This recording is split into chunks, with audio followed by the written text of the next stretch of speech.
Почитувани земјоделски производители, почитувани редовни гледачи на телевизија 012, добро вечер. Еве не, ова недела со нашата и ваша емисија за земјоделците, која, како што знаете, секој петок во 21 час.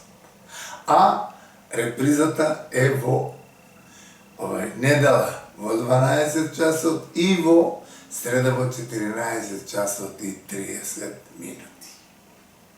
Денес сме со 12-тиот ден од јуни месец, значи влеговме во јуни месец, влеговме во еден критичен градобитен период и не случајно ние и денешната емисија ќе ја почнеме со нашиот вообичаен осврт за времето, како тоа се одрази врз одгледуваните култури и нормално што предвидуваат хидрометеоролозите со една долгорочна прогноза.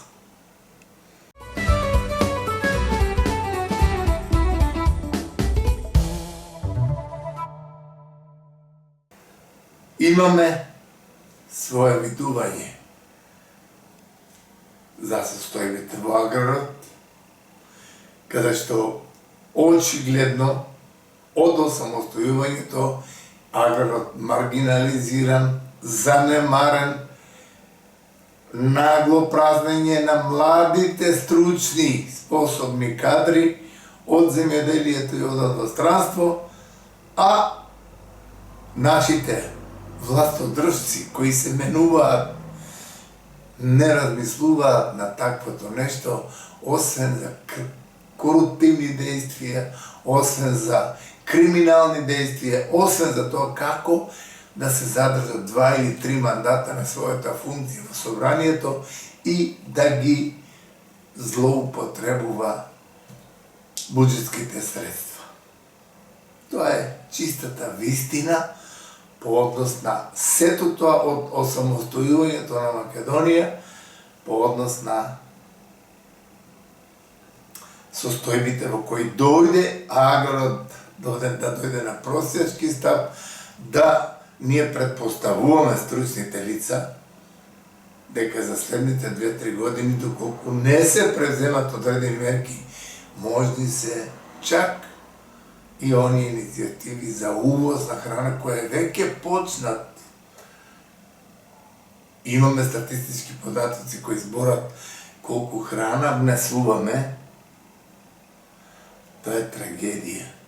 А во своје време, уште во бивша Југославија, Македонија представуваше извор на храна за бивша Југославија и за многу европски земји.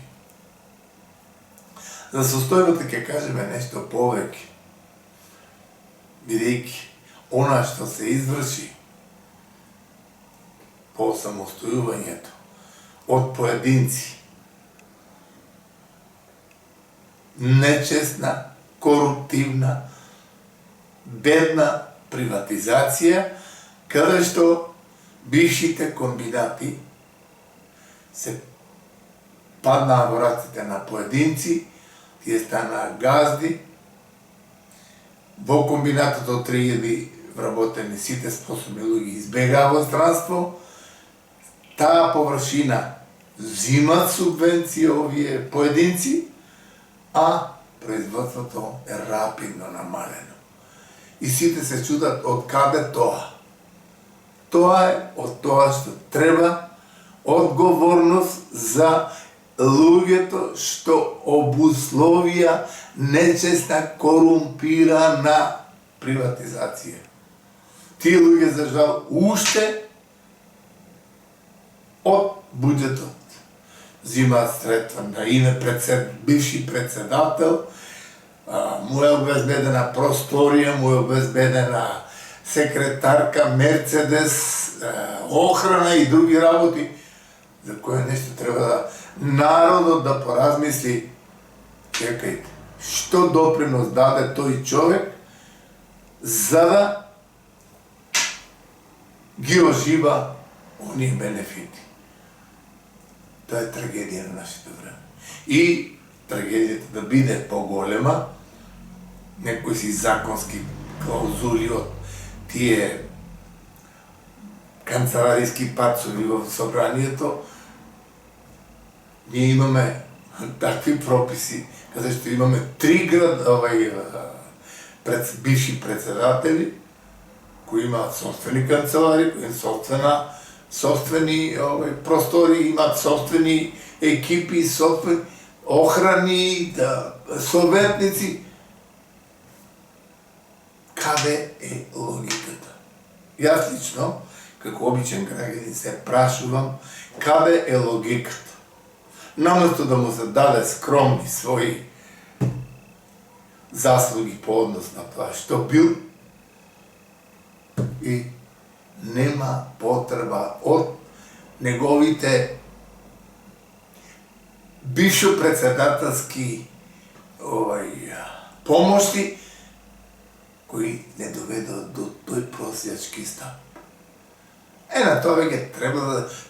Многу близко е периодот, народот веќе воглавно збори, што прави Ѓорги Иванов, што прави Пендарски, што прави Црвенковски. Која таа добит за државата ја прават? Или штета, што ја имат направено за нивното председателување.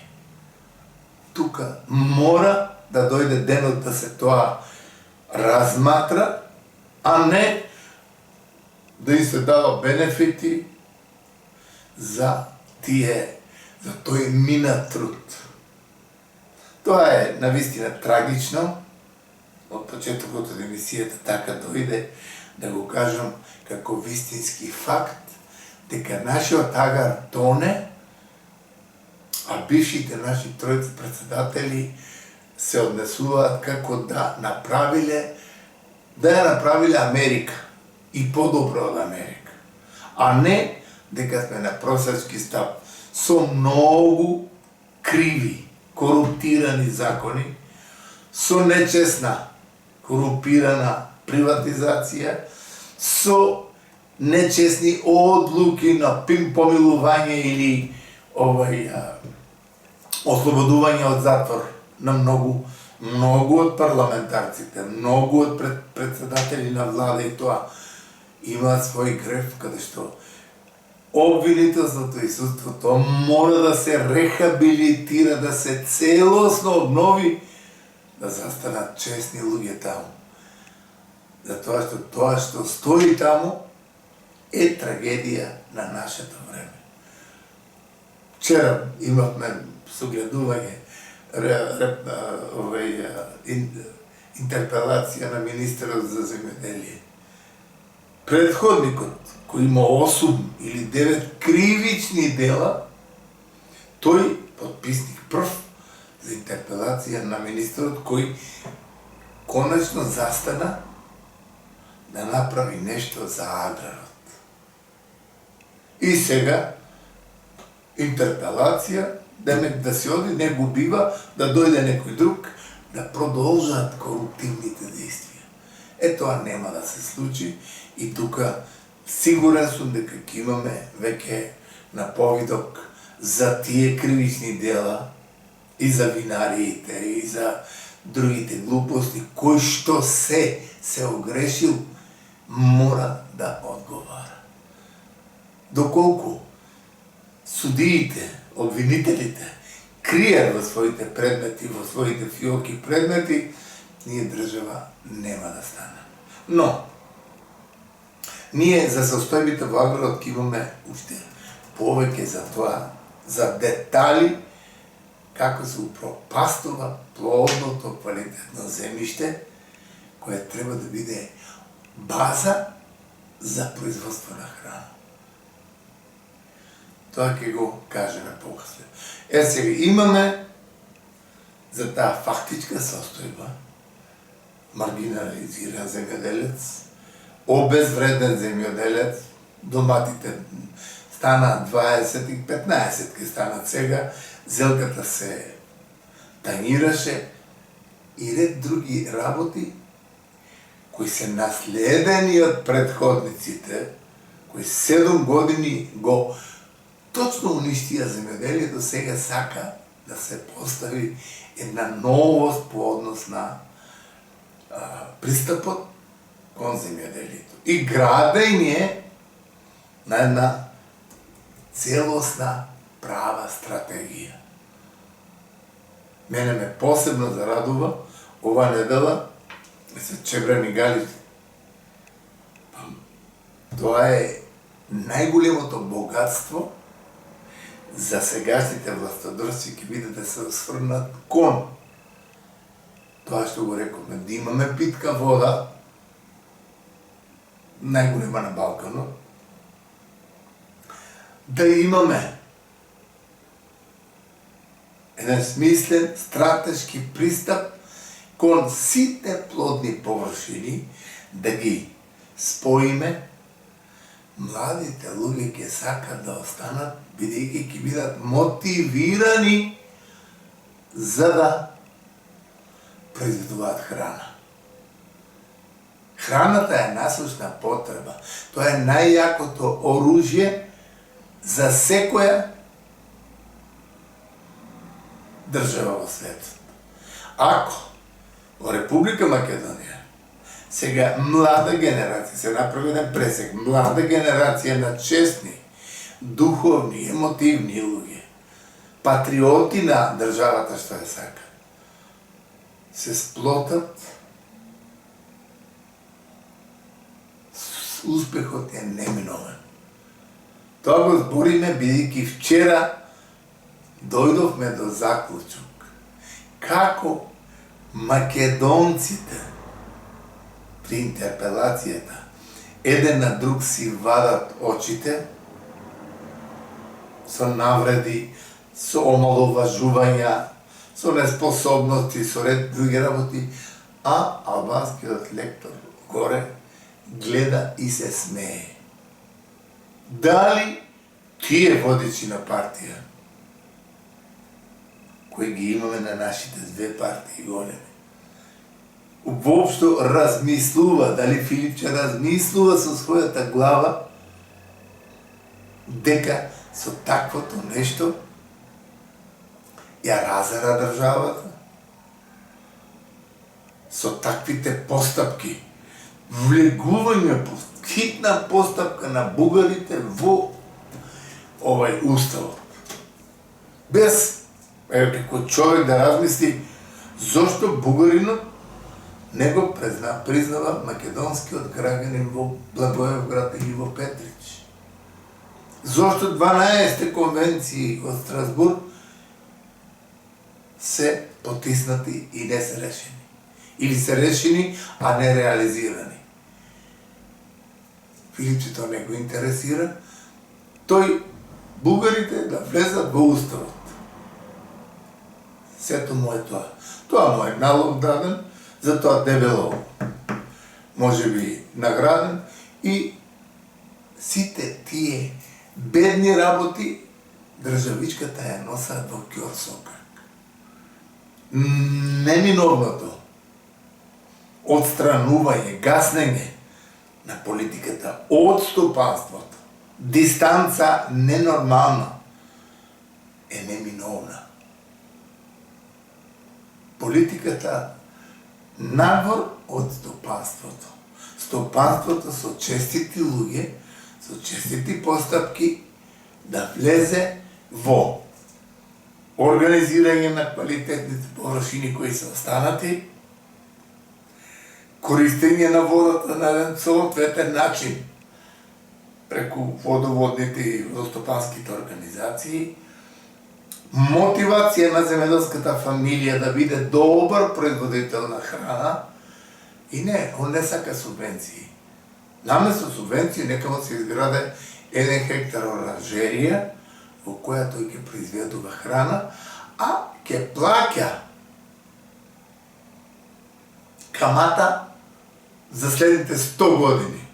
А тој уште третата година ќе го исплати. Треба да ни набројате, вика, плата.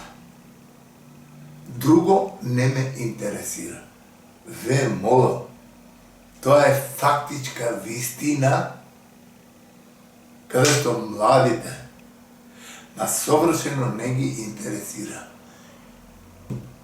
Тоа е изгубен систем на вредности во школството, изгубен систем на вредности во стопанството и на крајот во државата. Вие ако видите кои се на каква функција и кои вредности ги има, па вие ќе се фрапирате. Дали политиката го наместила, оня таму, јас сега гледам. Пазите, министер за правично однесување во влада. Он 3 месеца не доаѓа на работа и на крајот со еден хир со дигната глава ја напушта владата. Не мога. Не сакам повеќе коментар да имам за тоа што и како размислува било кој функционер во владата со својата глава за државата. И вчера се карат СДС, ВМРО, омразни зборови, тешки зборови, навредливи зборови, лични навреди, а горе, на горните редови од собранието, албанците седат, се смеат едноставно и гледат густо. Каде е логиката? Каде е добрата волја да тој министер предходен, ако погрешил, да каже извинете, може ли сум сгрешил, тука да го оправиме тоа.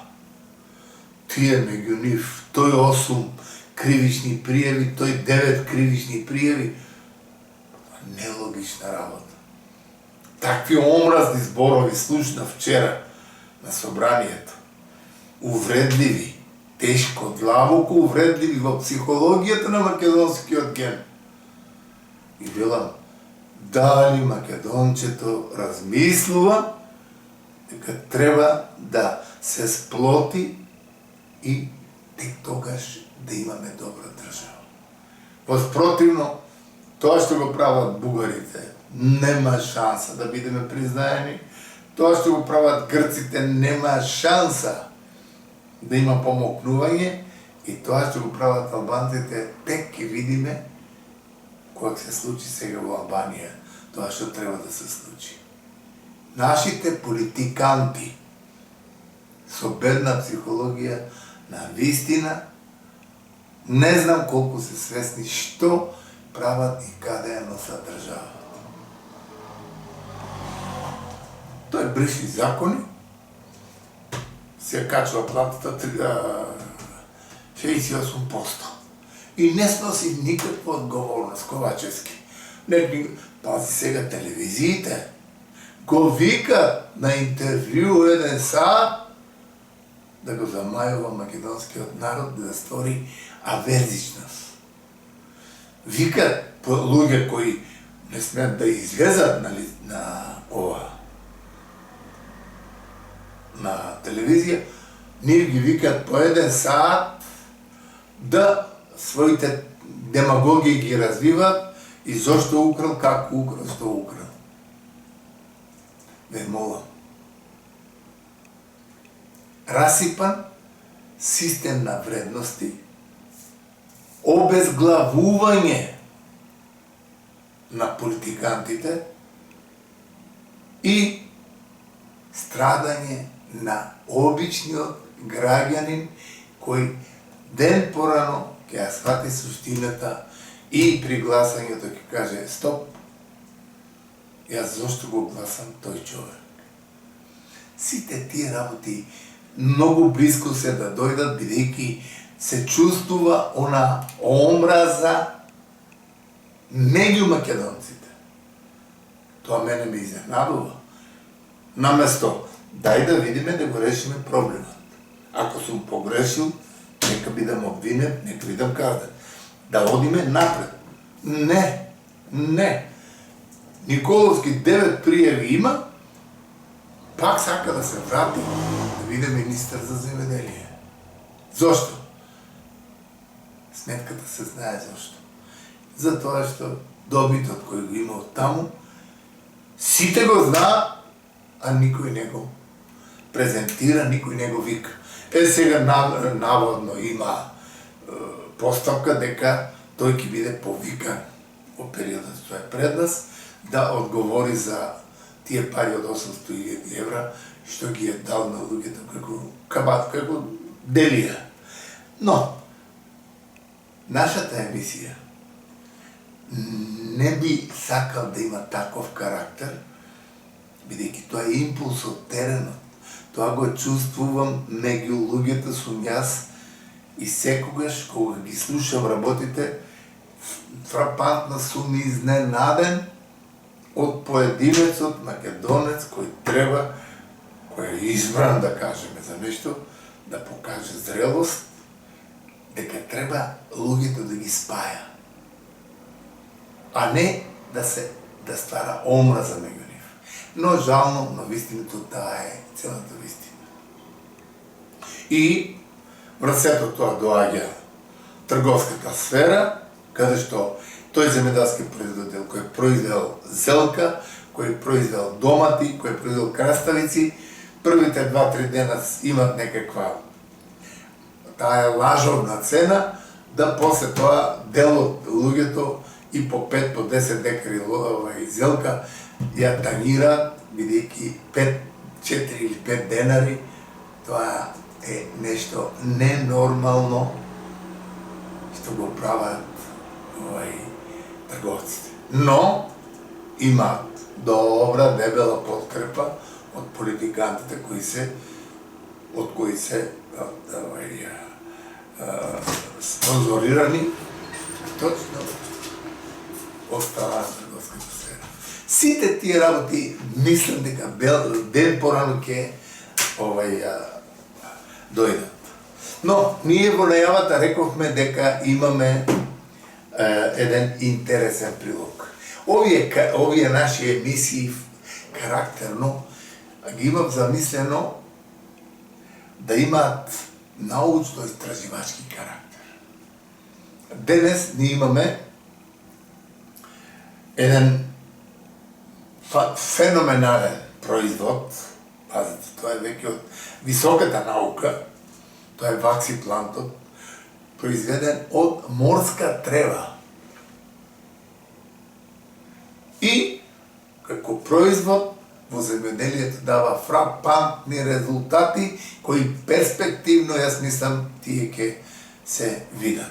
Но да не должиме, бидејќи во лабораториски услови го имаме ваксиплантот со 20 на минути целосно образложено, предлагам доколку режијата спремна да го погледне прилогот.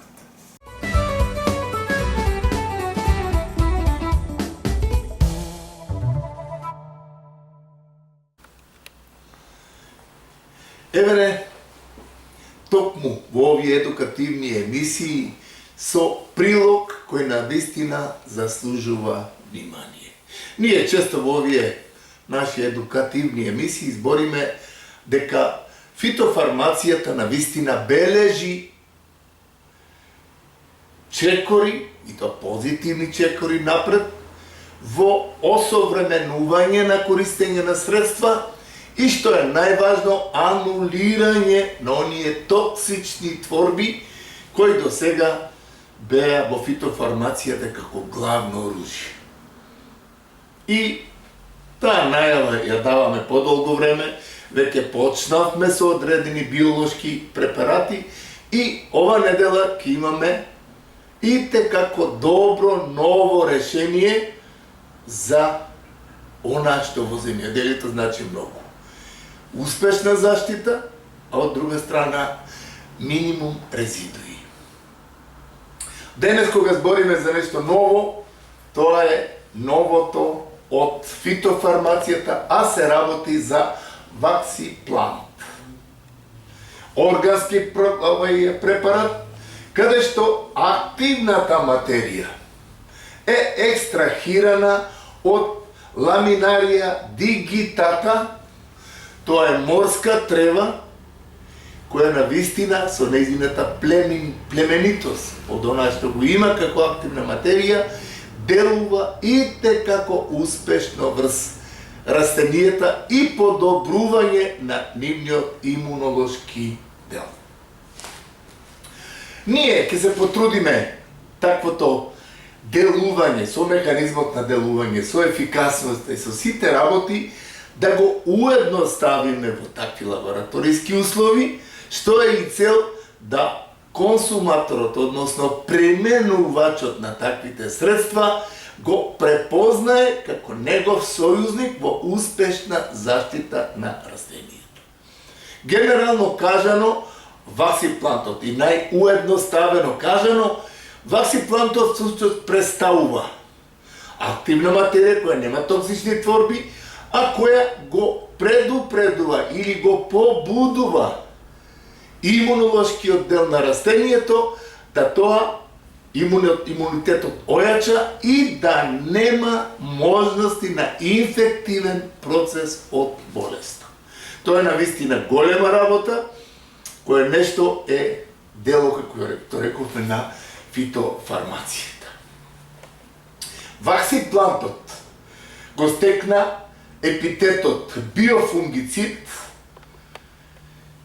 производ за заштита на растенијата и се одликува со еден специфичен механизм на дејство преку кој се добива една стимулација на одбранбениот механизам на растенијето домакин и делува како фунгицид, бактерицид и делувањето е врз основа на зголемена отпорност на растенијето при сузбивање на бактериска пламеница, ервинијата, примерно, како што знаеме каква е опасноста за воопшто за производството, пепелницата, сивото гниење, краставоста, пламениците, со што тие го намалуваат производството во земјоделието.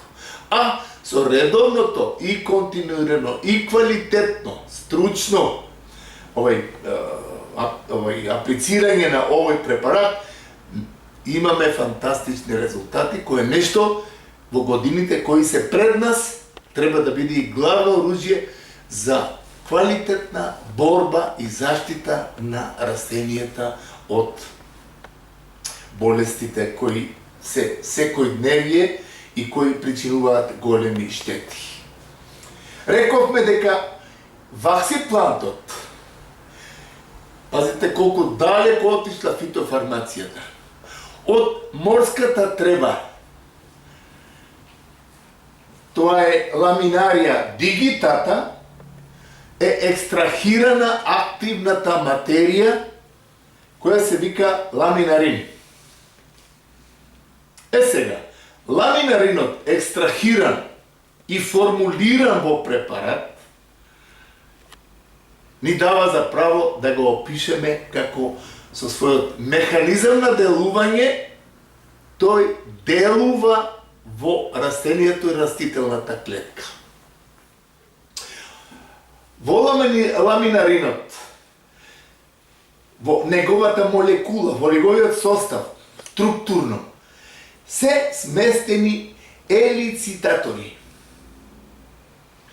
Елициторите кои се во самиот препарат со апликацијата на овај препаратот во самото растение, тој се прикачува буквално за самата клетка. Еве тоа може овде да го камерата види. Прикачувањето на елицитаторите за протеинскиот, за тие рецептори на самата клетка и тие рецептори кои го попримаат елицитаторот, тука настанува побудување на имунолошкиот дел на растенијето да било кој патоген не може да ја изврши инфекцијата и да причини штета на растителните делови. Дали е тоа ервинијата, дали е тоа друга бактерија, дали е тоа некоја пламеница, дали е пепелница и така натаму. Значи тука имаме еден со активната материја на ламинаринот и неговата апликација, тој буквално го ојачува или го предува имунолошкиот дел на растението дека тука има можности за инфекција. И тука со таквото побудување имаме ние резултат кој навистина заслужува внимание од примената на ваксиплантот во земјоделското производство. Ако кажеме дека ваксиплантот е универзален препарат, компатибилен, каде што тој може се користи и во оранжериско производство, може се користи во овощарството, лозарството, во сите и цвеќарството, што е многу симптоматично и постигнува фантастични резултати. И тука имаме навистина еден фантастичен чин на успешна заштита на сите растителни видови.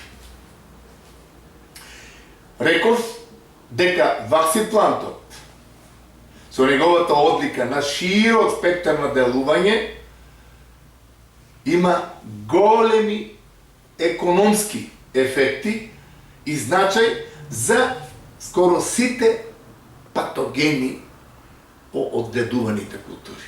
Ние ќе спомнеме сега една круша како вид во Република Македонија. Секоја година имаме ние проблеми со Ервиния амилофлора. Тоа е бактериска пламеница. И мора да кажеме дека крушата навистина ред години ние имавме преку 270 хектари копачење на насади од круша заразени од ервинијата. Со примената на ваксиплантот, бидејќи од тогаш имаме веќе констатација кај одредени крушкови насади враќање на ервинијата. Ваксиплантот може да биде фантастично решение за ервинијата да не ни се врати. Со таквите третмани ние имаме веќе еден квалитет плюс заштита од ервинијата, што е, како што рековме, една многу опасна по крушката и дуњата, посебно гергелискиот дел, каде што има услови. Тука одгледувањето на дуња може да биде ризично, бидејќи ервинијата може многу лесно да нападне. Бидејќи ние, мора да кажеме тоа, пред низа години, ние се ја увезовме од Грција Ервинија амилофлора, каде што се одгледуваат одредени садници, саден материјал, овощарство и така натаму, околу верија и така натаму. И тука ние имаме веќе една опасност, а таа опасност треба да ја ние препознаеме и да се заштитиме со ваксиплантот од таквите чинители кои можат да причинат доста големи штети. Значи, препорачаната примена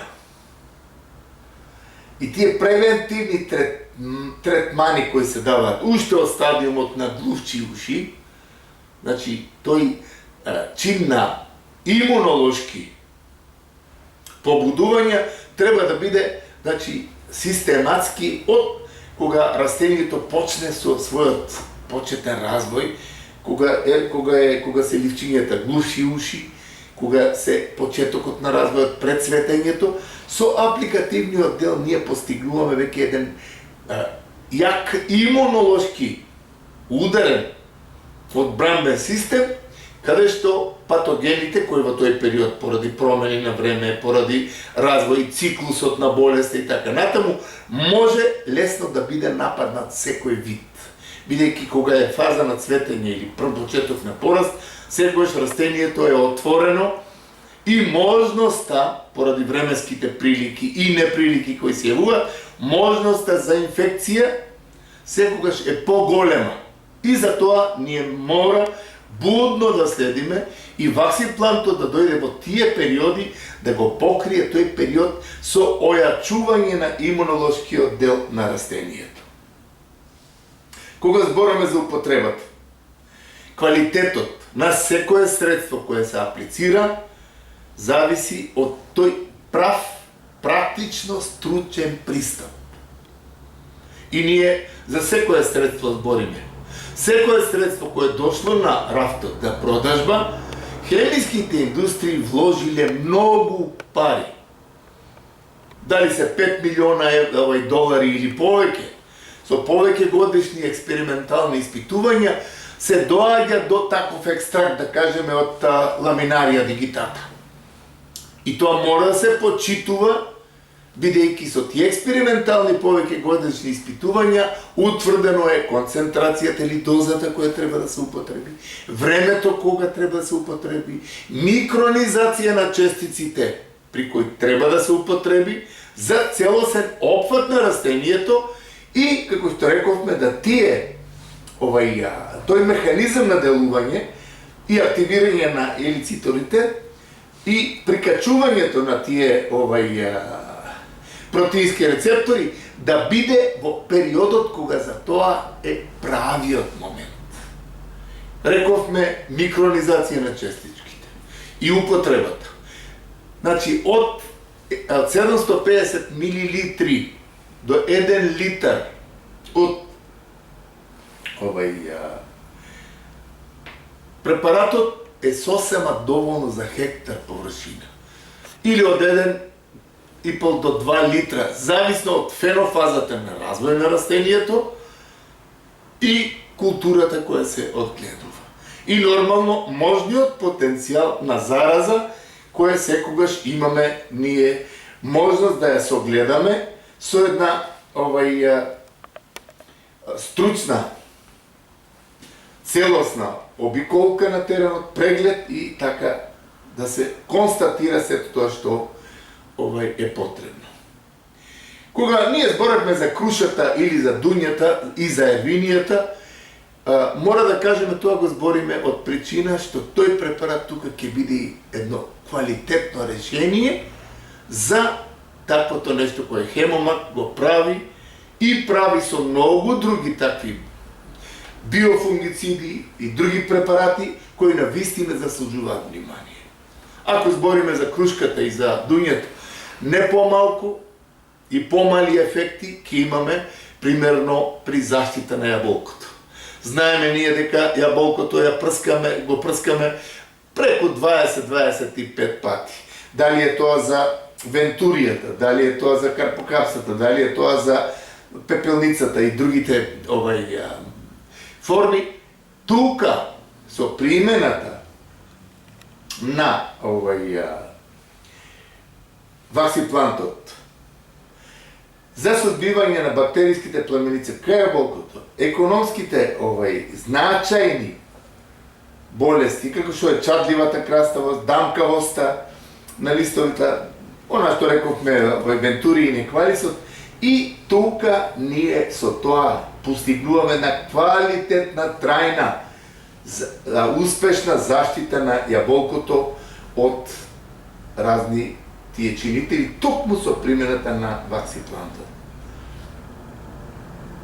Значи, и тука има начин да се знае дека препорачаната, таа примена, како превентива прво во фаза на миши и уши, кога е јаболкото, да кажеме, и до започнување на бербата, тој може да се применува како препарат, каде што сосема доволно е 1 литар од средството на хектар површина. Сега, која е фенофазата на развојот? Тука количината на раствор по хектар површина, ако е во првите фенофази, кај овощарството примерно 400, 600, 800 литра, во покасните фенофази, кога е интензивен порастот на растенијата, со листната маса, со плодоносењето, со можностите на појава на овие болести и така натаму, тука веќе може да се оди со поголема количина на раствор по хектар површина и тоа што го спомнавме за ефикасноста и за опфатноста на целата листна маса, која покасно се абсорбира и доаѓа во клеточниот дел на тие рецептори за кои зборевме, протеински рецептори на клетката, тоа мора да се направи со максимална микронизација на честиците и јак млаз со турбуленција кој ќе го опфати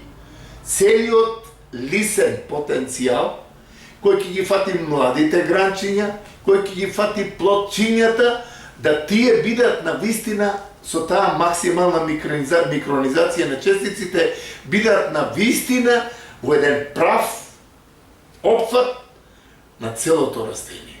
И под таквите услови ние имаме фантастичен резултат. Дали треба 1, 2, 3 прскања?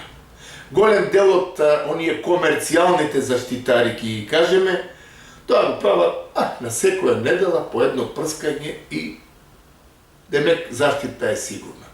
Ние со тој принцип веќе оддавна расчистивме. Струката и науката зборува следливоста во заштитата на растенијата е основниот чинител дали треба, кога треба и колку треба третмани да има одреден насад.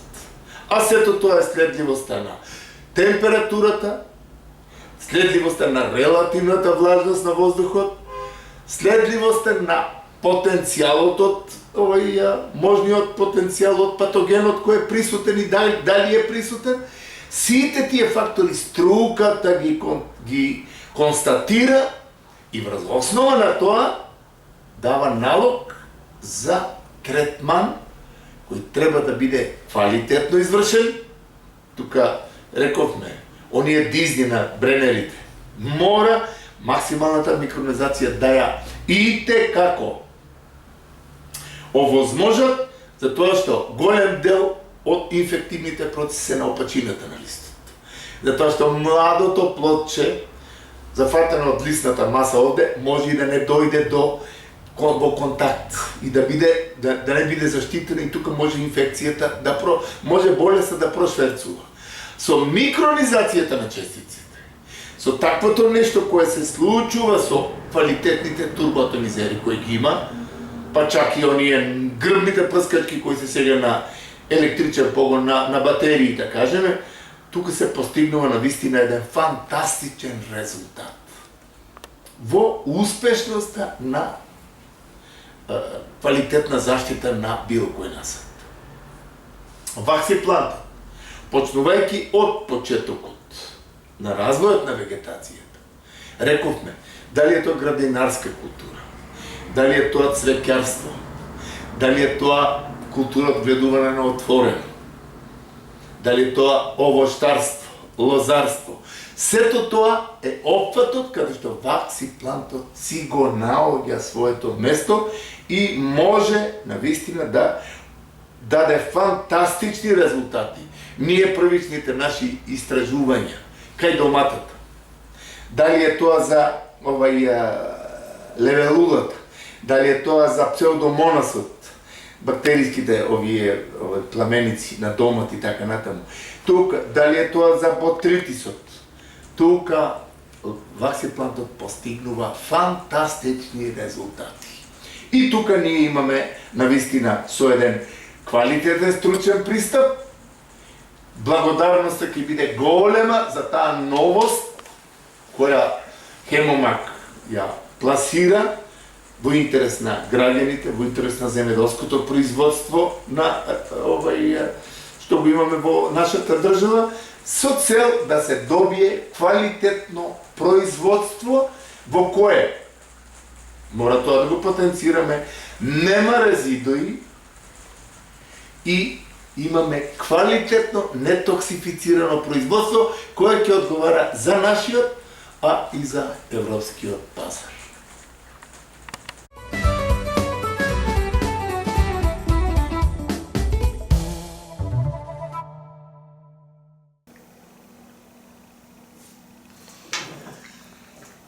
Видовте и сами, во доменот на моите можности го образложив, уедноставив тоа средство кое вреди и кое сега нашите институции, научни институции треба да го превземат, да го пласират на теренот и да тоа Република Македонија го има како производство кое ќе биде посакувано од сите, бидејќи немате токсичност, а имате квалитет и квантитет на производ кој ќе одговара и за нашиот и за странскиот пазар. А тука негде и крајот на денешната емисија. Ви благодариме на вниманието со кое не следевте. Со нови содржини ќе се видиме следната недела.